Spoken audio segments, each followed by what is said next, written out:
Step number 5, get the electric bill. So once I've done the pullback, it's very important that I get the homeowner to give me something.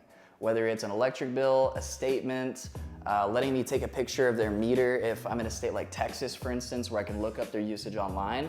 Because if they're not willing to go inside of their house or go into their email or log into their account to pull up an electric bill for you to pre-qualify them, what do you think the odds are that they're actually gonna sit the appointment? Not very likely. And so we have to remember when we're booking these appointments, our job is to make sure that they show up for this thing.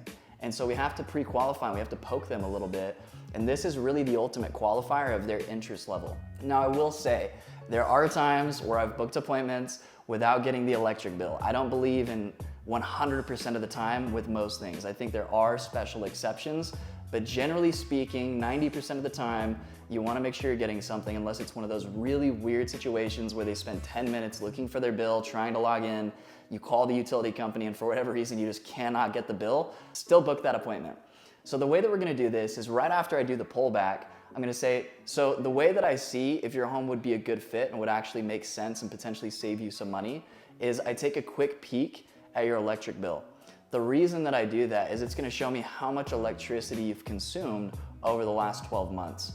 That's gonna allow me to send this to my engineer and build you a custom report showing how much you would save or if you'd even save at all, because ultimately if this isn't gonna save you anything, it might not be worth it at all. So I wanna make sure I'm doing my job. And like I said, the way I do that is by taking a quick peek at your last electric bill.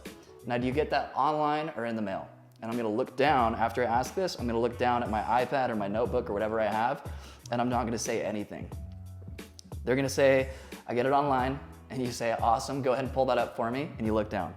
Or they say, I get it in the mail, you're like, perfect, go ahead and grab that for me, I'll wait right here. If they're gonna go grab it, a lot of times what I'll do is I'll say, I'll wait right here, and I actually turn around and I take a couple steps back and pull out my phone. The reason I do that is you wanna be extremely confident and assumptive that you've done this 1,000 times today. And that body language and that response is gonna show them that this is just another bill that you've gotten and you've done this 12 times already. They're gonna go inside and get the bill. If for whatever reason they object and they say, I don't know, all you're gonna do is you're gonna loop. You're gonna say, yeah, so like I said, the way that this works is, and you go right back to the hook, you go right back to the pullback, and then you just go right back to the same line of asking for the bill.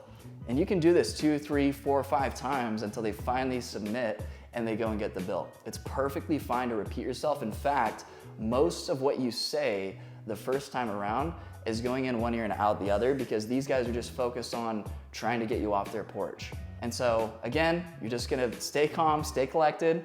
You're gonna repeat the hook, repeat the pullback, and then ask for the bill again. And the way you ask for the bill is not, hey, can you grab your bill? It's, do you get your bill online or in the mail? And then as soon as they tell you that, you're gonna look down and say, go ahead and grab that for me, I'll wait right here. And that's what's gonna tee you up perfectly into actually booking the appointment.